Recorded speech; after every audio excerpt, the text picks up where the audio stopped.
Donc, tout ça, n'a qu'à Schengen. De vivre au pays sous Kabila. Là, le plus au pouvoir. Star, les qu'il est. Pourquoi il ne devrait pas? Tout le monde a droit de ménage en Europe. Donc, pourquoi pas lui?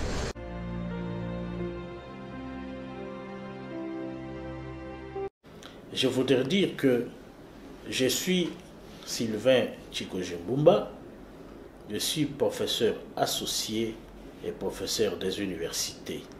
J'ai une spécialité dans la recherche des solutions aux questions africaines et j'ai fait aussi de l'éthique appliquée et de l'éthique organisationnelle des entreprises. À ce titre, je suis ouvert au débat, aux conférences et à la recherche en politique et en politique appliquée.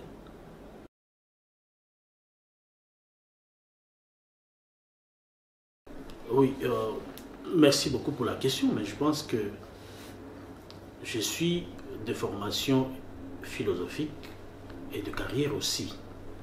À ce titre, un philosophe tourne autour d'un concept et il donne l'explication du terme ou du concept. On dirait même qu'il est spécialiste du concept et spécialiste du mot. Le mot illusion du pouvoir n'est pas inintelligible, il est intelligible, on peut le comprendre à tous les niveaux de toute personne qui pense ou qui réfléchit ou qui a des réflexes d'intellectuel. Définir l'illusion du pouvoir, je me suis refusé, moi personnellement, de donner une définition académique de l'illusion, du concept d'illusion. Je préférais, pour ma part, que le concept parte d'une conception ou d'une philosophie politique de celui que j'ai appelé Shakespeare. Et Shakespeare, c'est parmi les auteurs littéraires, vous le savez, il est britannique, qui a fait un tableau ou qui a réalisé une peinture qui me semble être exhaustive ou peut-être un tableau de lumière sur la pensée politique, sur l'élément que nous avons appelé l'illusion du pouvoir. À travers ces pièces, à travers ces dramaturgies régulièrement exprimées dans les pièces, on trouve vraiment cette illusion du pouvoir à travers les rois qu'il a énumérés dans ces pièces. Et l'illusion du pouvoir signifie aussi le rien, le nothing, comme disent les Américains ou les Anglais. Donc, on pourrait dire, si on est dans un contexte public, vanité de vanité, tout est vanité. Le nothing, c'est le rien. Toyaki, mabokopamba, comme disent les Quinois, mabokopamba, tozonga, mabokopamba. Donc, c'est cette illusion du pouvoir, de penser qu'on est puissant, mais en fin de compte, on se retrouve qu'on est nothing, qu'on est rien. Donc, être roi, être chef d'État, être puissant, n'est rien d'autre que le rien. Et dans le contexte maintenant africain, on retrouve des systèmes de gestion, de gouvernance du pouvoir qui, en réalité, créent des situations de désespoir du peuple africain.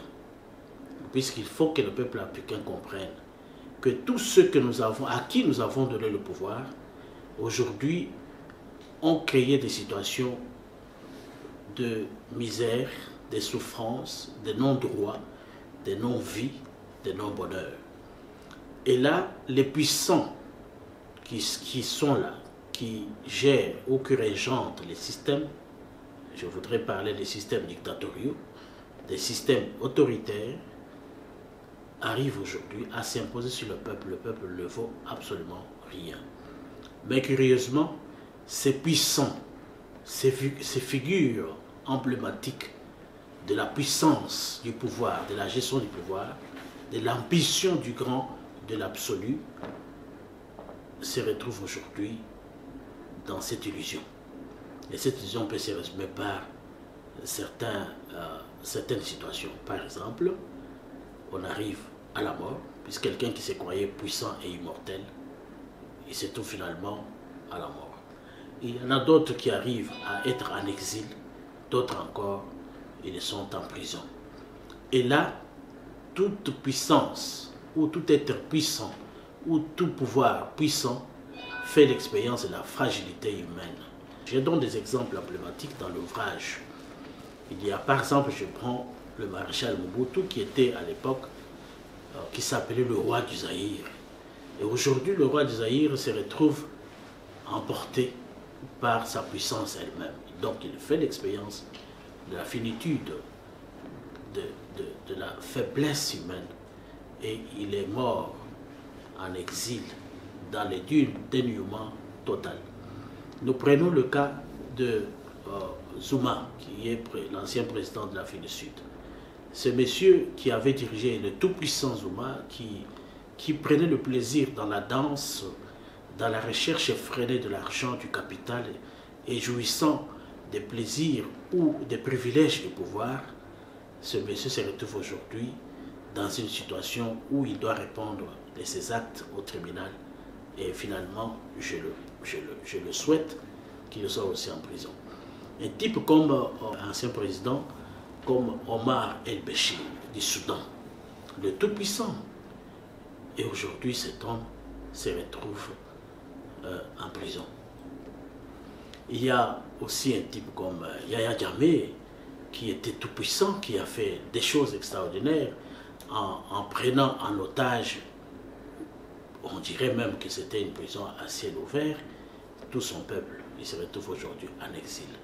Et tout cela, on se rend compte de la fragilité humaine, et c'est ça ce que nous avons appelé en d'autres termes l'illusion du pouvoir.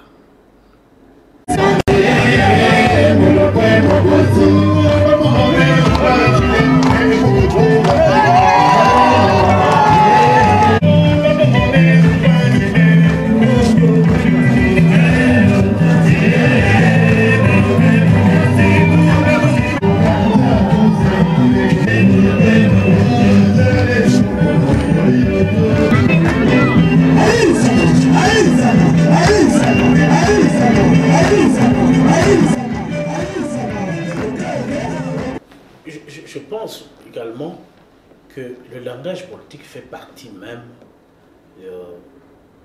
du processus de cette illusion du pouvoir. Lorsque, pour un philosophe, la politique est une science de la courbe, ce n'est pas une science rectiligne où on peut s'attendre à des choses qui vont avoir une cohérence.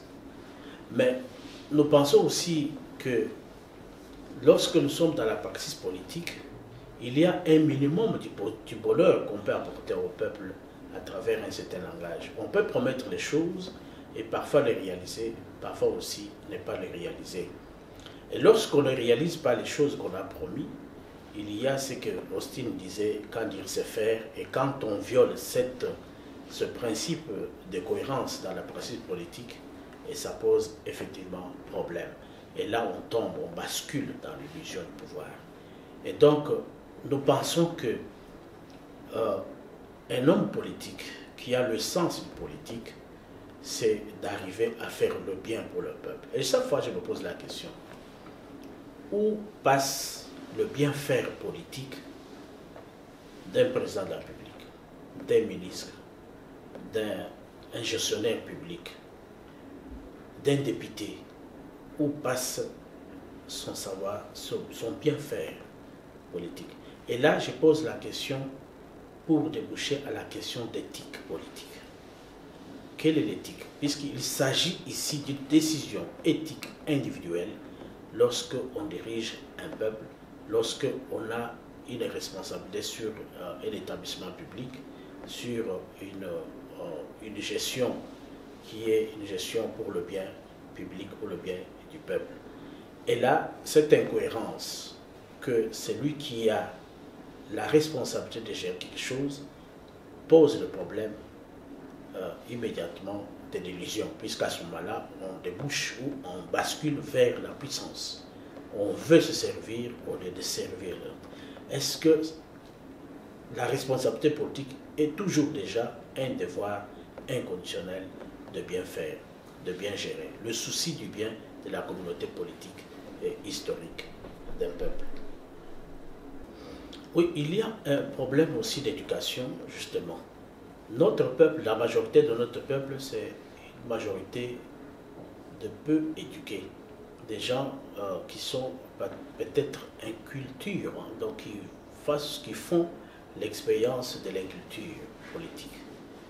Et généralement, lorsque je suis sur le terrain, que je parle avec la population, plusieurs de cette population ou de ce peuple, surtout ceux qui font des associations, qu'est-ce qu'ils disent? Ils disent que la politique n'est pas notre affaire. Moi, je ne veux pas faire la politique, je suis apolitique. C'est l'ignorance grasse lorsque j'observe ou j'entends ce refrain. Et pourtant, la politique est une science publique. La politique appartient non pas aux politiciens qui sont au pouvoir ou qui sont sur la scène politique, mais la politique est faite par le peuple, par le public. Une simple revendication, même des ONG qui disent que nous revendiquons qu'on nous mette de l'eau, c'est déjà une manière de poser les problèmes politiques. Mais on constate que ceux qui font la politique ou qui prennent la politique comme un métier s'accaparent justement de cet espace. Et pourtant, c'est le peuple lui-même. Et là, la question du peuple, de la formation du peuple. Et c'est ça l'objectif même des partis politiques et de ceux qui sont au pouvoir, déformer leur peuple, de leur offrir l'espace public où ils peuvent poser des questions de revendication. Mais fondamentalement, notre peuple, le peuple africain justement, n'a pas cette éducation aux problèmes qui sont ses problèmes à lui, mais qui laisse ça dans les mains de ceux qui les manipulent, qui ne veulent pas le faire. Donc il faut l'éducation. L'analphabétisme pose un problème à notre peuple pour comprendre effectivement ce que c'est leur droit, ce que c'est leur liberté, ce que c'est leur dignité. Oui, justement, il faut revendiquer cela dans ce sens que l'éducation de base est nécessaire à l'émergence de nos populations vers le développement, vers le mieux-être, vers la compréhension même de ce qu'on entend par le droit, ce qu'on entend par les droits politiques, ce qu'on entend par le droit civique, le civil, et ce qu'on entend par la dignité et le respect des libertés politiques individuelles. Et donc, quand il n'y a pas une compréhension de l'élément éducation donné à tous, et là, il y a un problème. La constitution du Congo, par exemple, et je pense que toutes les constitutions des pays africains, il y a toujours cet élément de l'éducation gratuite. Mais seulement, ceux qui dirigent et lui de ça, peut-être ils pensent que si le peuple est éduqué, ils perdent leur pouvoir, ils ne peuvent pas dire ou bien s'imposer de façon impériale sur la population.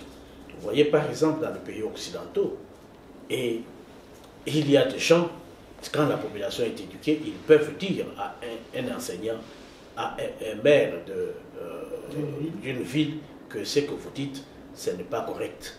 Mais chez nous, on s'incline, on accepte la misère, on accepte le désordre parce qu'on n'est pas éduqué.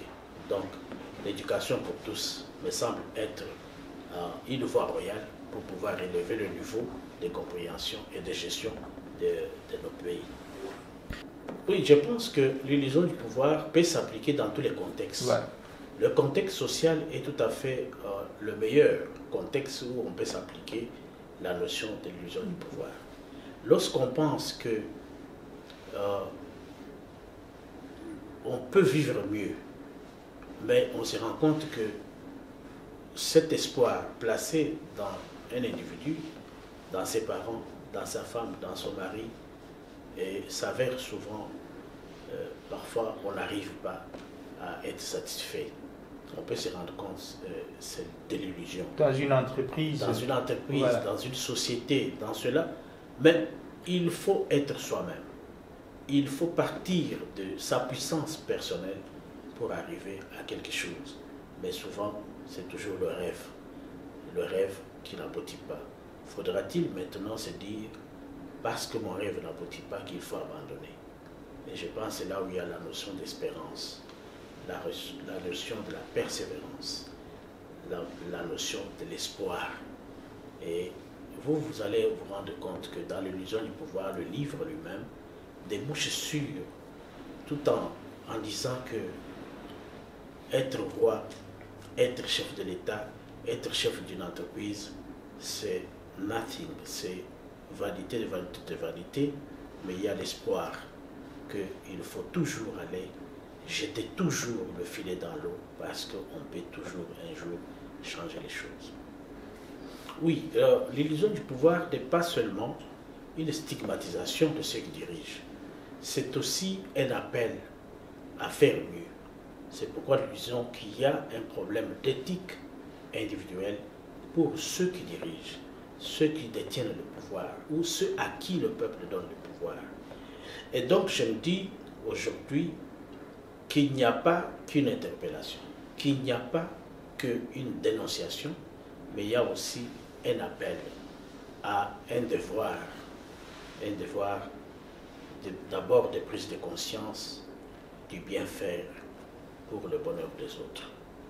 Et je pense à ce titre-là, le livre dit plus que ce que nous lisons. Donc, il dit qu'il faut arriver à la conscience de ce que nous appelons l'inconditionnel devoir de faire du bien, de rechercher le bonheur commun, de prendre en conscience ou en main le destin commun, le destin commun d'un peuple, d'une communauté politique et d'une communauté historique, comme les pays d'Afrique ou comme la société dans laquelle nous vivons.